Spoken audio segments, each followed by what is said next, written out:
potencias vigilarán que Teherán cumpla el pacto mientras Israel rechaza el acuerdo. La información desde Washington.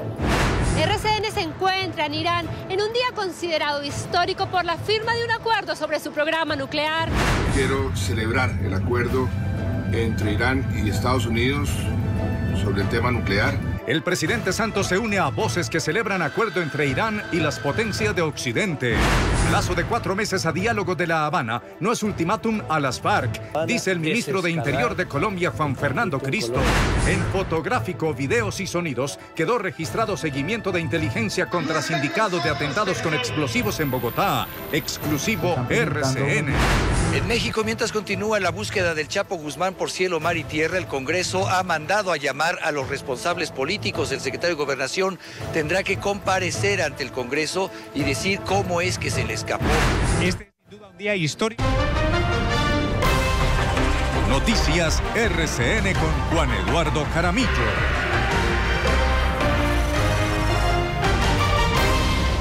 Aquí estamos. El planeta respira más tranquilo. Un acuerdo nuclear con Irán fue logrado por 6 potencias mundiales. La nación islámica solo podrá utilizar energía atómica con fines pacíficos y Occidente cesará el embargo económico. Vamos a Washington, RCN, en el lugar de la noticia con Diana Castañeda. Diana, ¿qué tal?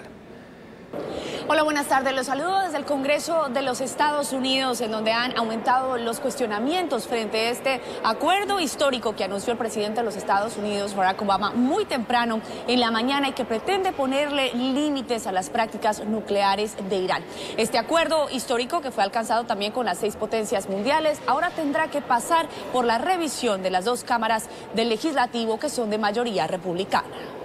Lo que se acordó entre el llamado Grupo de los 5+1 e Irán es, según sus integrantes, un paso fundamental para la comunidad internacional. Los protagonistas del pacto son Washington y Teherán, que aceptaron términos como levantar las sanciones que actualmente pesan sobre el país de Asia, a cambio de que no acceda a la bomba atómica. Este acuerdo no está basado en la confianza, sino en la verificación. Hemos detenido la propagación de armas nucleares en Medio Oriente. La República Islámica de Irán no va a desarrollar un arma nuclear. Según el mandatario estadounidense, lo que se alcanzó permitirá a inspectores de Naciones Unidas realizar visitas de vigilancia a instalaciones militares. Aclaró que en caso de incumplimiento su gobierno o quien lo suceda podrá actuar contra Irán. Sería irresponsable no aceptar este acuerdo con Irán. De acuerdo al compromiso, Teherán no podrá producir uranio enriquecido para fabricar un arma atómica. El presidente Obama dijo que con el actual arsenal, Irán puede hacer 10 bombas nucleares y que con este acuerdo solo tendrá una fracción de material. El jefe de Estado aseguró que en caso de que sea bloqueado en el Congreso, luchará para que se apruebe a toda costa. Al tiempo, el presidente iraní expresó su satisfacción por lo que se firmó con Occidente. Tras años de especulaciones contra Irán, hoy empezamos una nueva etapa. Ha iniciado un nuevo capítulo en las relaciones con el mundo. Israel criticó las acciones entre Estados Unidos e Irán y dijo que el acuerdo es un error histórico. Bien, el Congreso ahora tendrá hasta finales del mes de agosto para poder revisar este acuerdo. El presidente Barack Obama ya ha dicho que vetará cualquier iniciativa que intente ponerle freno.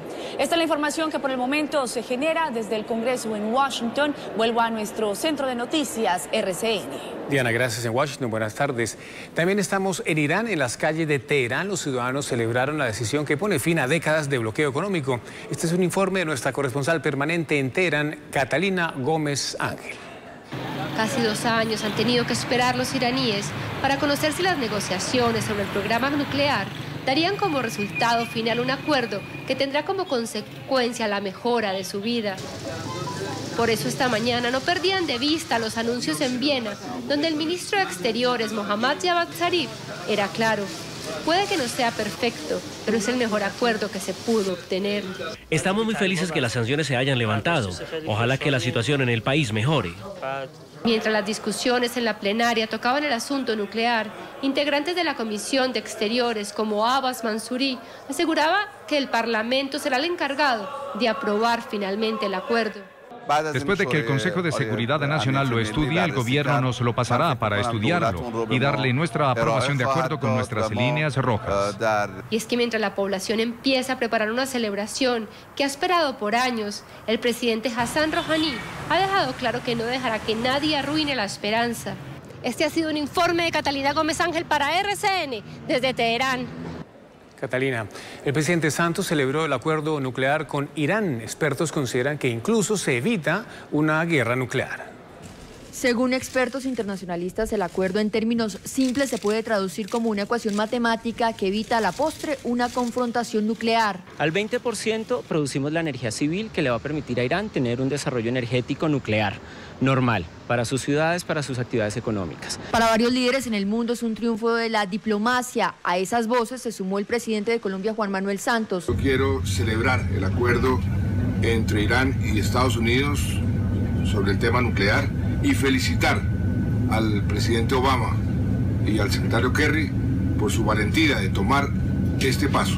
Junto a hechos como el restablecimiento de relaciones con Cuba, el acuerdo con Irán también traería réditos electorales para Estados Unidos. Y el tema de Oriente Medio, el tema Cuba, eran temas neurálgicos que creo que Obama está logrando superar de una manera pacífica. Y es a la luz de varios analistas esta una reorganización en la geopolítica mundial. Lo interesante de esto es que la primera vez en muchos años, durante el gobierno Putin y Obama, que vemos que Obama y Putin están del mismo lado. Lo cierto es que con este histórico acuerdo se logra neutralizar una de las mayores amenazas en los últimos años, el de las armas nucleares en Irán.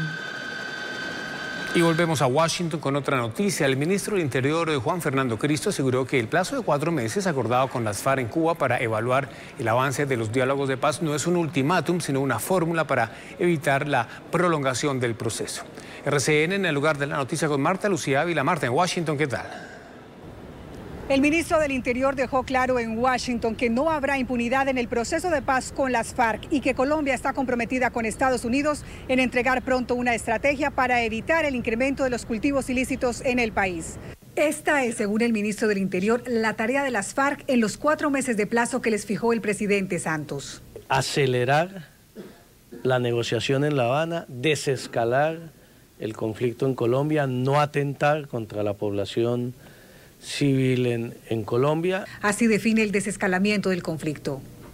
Desescalamiento es desescalamiento, ¿no? Disminución de la intensidad del conflicto en Colombia. Ya las medidas puntuales que se tomarían por parte del Estado colombiano, como se dice en la declaración del presidente, serán acordadas por el ministro de Defensa con la cúpula militar. Rechaza que sea un cese bilateral disfrazado. Por el momento no está planteado. Y asegura que se equivocan quienes dicen que un sector de la población quedará desprotegido. Estas son críticas ya más desde el punto de vista político de quienes han sido contradictores del proceso de paz en La Habana. Desde Washington, Marta Lucía Ávila, Noticias, RCN. Marta, gracias. En México habrá una comisión extraordinaria para establecer responsabilidades tras la cinematográfica fuga de la cárcel del narcotraficante Joaquín El Chapo Guzmán. RCN en el lugar de la noticia con Carlos del Valle. Carlos, ¿qué tal? Hola, buenas tardes, te saludo con gusto desde la Ciudad de México. La fuga del Chapo Guzmán ha hecho ya mello en el gobierno del presidente Enrique Peña Nieto. ¿Cómo ha sido esta fuga? ¿Qué se tuvo que hacer? ¿Y qué hay en torno a que hoy el Chapo Guzmán esté en libertad? Este es el reporte. Convenciones de derechos humanos, las mismas que ignora Joaquín El Chapo Guzmán en sus actividades criminales, fueron sus aliadas para la estrategia que hoy lo tiene fuera de prisión. Las cámaras no pueden grabar el punto exacto donde los reclusos cumplen con algunas de sus necesidades fisiológicas. Esos puntos ciegos fueron aprovechados milimétricamente por el capo para abrirse camino desde la cárcel de máxima seguridad del Altiplano. Algunos reportes de prensa aseguraron que con su obra lista, El Chapo, antes de descender por un conducto vertical de 10 metros, logró deshacerse del dispositivo electrónico de ubicación. Llegó al túnel de 1,5 kilómetros y a medida que avanzó destruyó los bombillos para dejar en dificultades el paso de quien quisiera perseguirlo. Sin embargo, se dice que las autoridades penitenciarias se percataron de la huida del jefe del cartel de Sinaloa 2 horas después. Con la ubicación del túnel se calcula que se sacaron 1.500 toneladas de tierra, una por cada metro construido. Los operativos para lograr su recaptura continúan, al igual que las investigaciones contra una gran cantidad de sospechosos de complicidad. De todo esto, por supuesto, estaremos pendientes y estaremos reportando en los próximos informes. Regresamos con ustedes al estudio. Carlos, gracias. En México, buenas tardes. Noticias RCN conoce en exclusiva el material fotográfico de videos y sonidos que fue utilizado en el seguimiento de inteligencia contra los sindicatos de atentados con explosivos en Bogotá. El principal señalado por las autoridades, alias el profe, habría sido el encargado desde hace meses de montar un plan contra la ciudad. Exclusivo RCN. La historia que hoy compromete a algunos de los detenidos con el terrorismo en Bogotá podría haberse iniciado 3 años atrás con la detención de un comandante del ELN que tenía en su poder un plan y una orden para conformar un comando urbano para atentar contra Bogotá con bombas inteligentes. Un año después, en la Universidad Nacional, encapuchados del ELN se pronunciaban en un foro público. Que la razón que justifica el ejercicio de nuestra violencia revolucionaria no está en nosotros per se. Quien habla es un mando urbano del movimiento llamaradamente libertarias del ELN. Atrás de él, un hombre que para ese entonces crecía en la organización. Allegados a esa facción aseguran que se trataría de uno de los mismos detenidos de hoy, David Camilo Rodríguez Hernández, conocido en la universidad como el Profe. Hace un año su presencia se habría hecho más evidente en todo este plan. El 14 de junio de 2014 en el CAI Lourdes estalló un petardo que dejó 2 policías heridos. Y más de un mes después estallaron otros 4 dispositivos. 3 más fueron desactivados y uno de ellos iba a ser activado con un celular en el que apareció un número que apuntó nuevamente a un nombre. David Camilo Rodríguez, el mismo profesor. En ese entonces el ELN confirmó la autoría de los hechos. Ese día abandonó la ciudad, pero 2 llamadas lo relacionaron con Heiler Anderson Lamprea Flores y con Gerson Alexander Yacumal Ruiz. Ellos le advirtieron que la policía estaba encima. Son mandos medios del grupo llamaradamente libertarias. También hoy están detenidos. Este año, luego de varios meses de seguimiento, circuló en la Universidad Nacional un panfleto para conmemorar una fecha importante con un símbolo del ELN. El 20 de mayo, la celebración se vivió así. Los disturbios dejaron 10 policías heridos. 2 días antes de los disturbios, el profesor asistió a un almacén de cadena e hizo un extraño mercado. Pasamontañas, guantes, bufandas, elementos de ferretería, tablas para protegerse. Todo quedó registrado en fotos. Se cree que el 20 de mayo sus hombres los utilizaron en la protesta más grande de los últimos años en la universidad. Al final, un audio demuestra que a él es a quien le dan parte por lo sucedido. ¿Cómo le va? ¿Bien o no? Pues todo bien. La vaina es que faltó como más power, hermano. Y a su vez, él más tarde se dirige a un superior, a quien le confirma el objetivo. ¿Cómo fue ahí la viertecita ahí que hizo ahí con los amigos? Ah, bien. Hoy le escribo y le mando eso. Cuando avanzaba la investigación por estos hechos, estallaron 2 nuevos petardos en Bogotá. Un video relaciona al profe con lo que sería el momento en el que deja una de las cargas explosivas en Porvenir. Casualmente esa noche también abandonó la ciudad, pero sus llamadas de celular lo ubican en el lugar del atentado. Al momento de la captura, se le encontraron pañoletas similares a esta, la boina que siempre lo ha identificado y propaganda subversiva del ELN y el Frente Llamarada. Todos los petardos estallaron con el mismo sistema. Se cree que hoy por hoy es uno de los jefes de esa facción, que 3 años atrás el COSE del ELN ordenó formar. Que aquí lo que hay es una gran infiltración guerrillera. La investigación por estos últimos hechos apenas se inicia.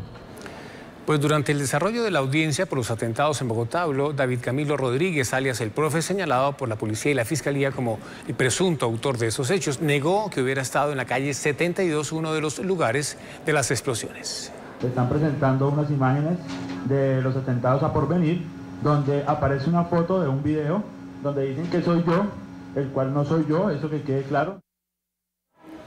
Un nuevo ataque de las FARC contra el ejército en el Putumayo. El reporte preliminar habla de un soldado muerto y 7 soldados heridos. Tropas de la Brigada de Selva número 27 que se dirigían al lugar donde, según el ejército, guerrilleros del Frente 48 regaban petróleo de un camión en zona rural de Puerto Asís, cayeron en un campo minado. En estas imágenes que ustedes ven, se observa el traslado de los uniformados heridos a Florencia. Espere la ampliación de esta noticia en nuestra emisión de Noticias RCN a las 7. Un muerto y 12 desaparecidos tras una fuerte tormenta en el estado de Kentucky, en Estados Unidos. 40 casas y vehículos fueron arrastrados por las lluvias, golpeadas por árboles que cayeron por la fuerza de los vientos. Al menos 1000 personas fueron reubicadas. El mal tiempo llegó sin avisar, por lo que muchas personas no pudieron protegerse. Y tragedia por una estampida en India. 27 muertos y 20 heridos dejó una avalancha humana durante un tradicional festival. La emergencia se produjo luego de que varias mujeres se resbalaran entre la gente. Las autoridades esperan 10 millones de peregrinos para la festividad, que se extenderá por 12 días, y temen estampidas similares.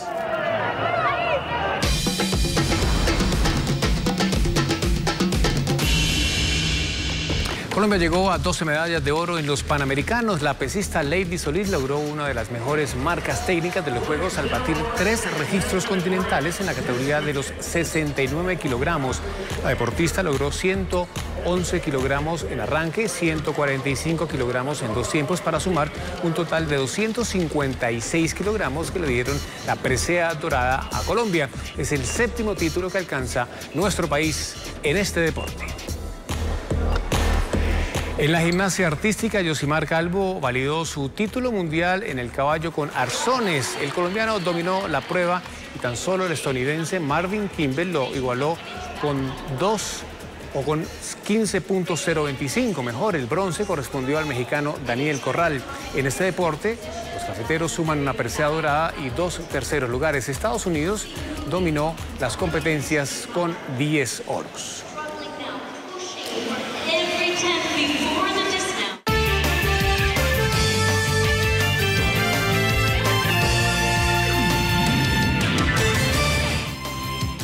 Hola, ¿qué tal? Muy buenas noches. Los saludamos desde Francia, una jornada más del Tour, 10ª etapa. Aparecieron los Pirineos y allí Christopher Froome, como les decíamos, dio un golpe de autoridad y lo hizo venciendo en esta fracción, llegando en solitario, sacando una buena ventaja sobre Nairo Quintana y mucho más sobre Vincenzo Nibali y Alberto Contador, los 4 favoritos. Respondieron hoy solo 2, Nairo Quintana y Christopher Froome. Sobre todo el británico, que ahora abrió un poco más la brecha entre sus rivales o ante sus rivales en este Tour de Francia. La tan esperada cuesta por fin llegó. Antes del análisis o las estrategias, el lote explotó en 1000 pedazos muy lejos de la meta. Este es Vincenzo Nibali, que está sufriendo en este momento. Antes de 10 kilómetros, los 4 fantásticos ya eran solo 2, sin Nibali ni Contador. Cuidado que se está quedando Contador. La primera gran montaña fue el juez de los 2 mejores en 2013, Chris Froome y Nairo Quintana. Se vino con todo Nairo, se vino con Froome. Pero a 6 kilómetros, el más fantástico partió en solitario para teñir más de amarillo su camiseta. Cada metro, camino a Pierre de Saint-Martin, representó un arañazo más por el segundo título para Froome. Y a Nairo, un camino más espinoso por su primer Tour. Se vio sorprendido Nairo. Froome, intratable, ganó el primer duelo en la montaña. Nairo, a 300 metros, perdió el segundo lugar con Richie Porte y terminó tercero en la etapa. El minuto Nairo está perdiendo frente al señor Froome. Pero el desempeño del boyacense le alcanzó para quedarse con la camiseta como el mejor joven. Hoy, la diferencia con el puesto más alto del podio de Chris Froome es de 3 minutos y 9 segundos. Y el segundo escalón está apenas a 17 segundos. Bueno, pero escuchemos qué dice Nairo Quintana. Aceptó que su rival fue superior, que tuvo mejores condiciones para salir por la etapa. No pudo alcanzarlo, cedió terreno, pero logró ascender en la clasificación. Y dice él que todavía hay Tour para rato. Al encuentro con los medios llegó cansado. Una silla sirvió para evitar más desgaste. No, las condiciones fueron buenas, me sentí bien. Está claro que el rival estaba el día de hoy mucho más superior de lo que pensábamos. Pregunta clave en medio de tantos micrófonos. ¿Tan cansadas quedaron las piernas? Bastante cansadas, pero bueno, intentaremos llegar rápido al hotel para poder recuperar. Fue gallardo el boyacense, aceptó la superioridad de su rival. Froome partió y no fue fácil seguirlo a rueda. El rival estuvo más fuerte, pero esperamos al pasar de los días a ver qué tal nos encontramos. Pero esto comienza, aún queda carrera. Hoy una alegría tras el protagonismo. La camisa blanca vuelve luego de 2 años a su poder. Sí, claro, bueno, todavía aprovecharla este último año que me queda de joven, luego ya entraré a los más veteranos y no la podré tener, disfrutarla en cuanto se pueda. ¿Y el mensaje para casa? Bueno, todavía sigo soñando y seguiré luchando por poder conseguirlo. A descansar. Mañana vuelve la montaña y Quintana buscará descontar. Y nueva marca en el tradicional encierro de las fiestas de San Fermín en Pamplona, en España. El octavo y último recorrido duró 2 minutos y 5 segundos. Hasta ahora el más rápido de la historia en las calles de Pamplona, en todas las ediciones de la feria. Varios de los participantes sufrieron lesiones, solo hubo un herido de consideración.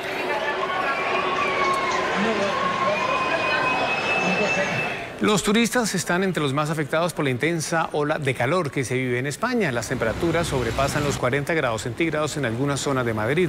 El récord ha sido 43 grados. Las fuentes y otros lugares públicos son el mejor lugar para refrescarse cuando se cumple el 10º día de esta ola de calor.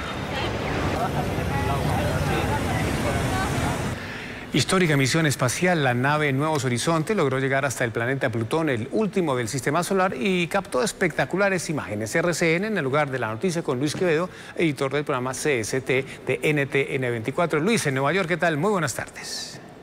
Hola, ¿qué tal? Buenas tardes. Aquí Luis Quevedo desde Nueva York para RCN Noticias. Decirles que esta mañana en el Museo Americano de Historia Natural hemos podido asistir a un evento en el que han participado los científicos líderes de la misión Nuevos Horizontes, New Horizons, la nave que hace apenas unas horas llegaba a Plutón y su enormísima luna Caronte. Esta es una misión histórica, un día histórico para la ciencia y para la exploración interplanetaria, porque era el último de los grandes cuerpos que quedaban por explorar, el último planeta. Piensen que esta misión se ha tomado ya más de 9 años y medio en producirse. Hoy también fue un día clave y especial para la colombiana Adriana Ocampo, la científica que esperó esta fecha por 9 años. Estamos viviendo momentos súper emocionantes. Es parte del equipo de la NASA que coordinó el viaje de la nave Nuevo Horizonte a Plutón. Un proyecto que ya le ha dado grandes satisfacciones y descubrimientos. Después de ser lanzado en enero de 2006, llegó a la Luna en 9 horas. O sea, nos da la pauta de la velocidad, mientras cuando las misiones Apolo le tomó, ¿no es cierto?, días llegar. Después llegó, en menos de un año, llegó a Júpiter, el planeta más grande de nuestro sistema solar.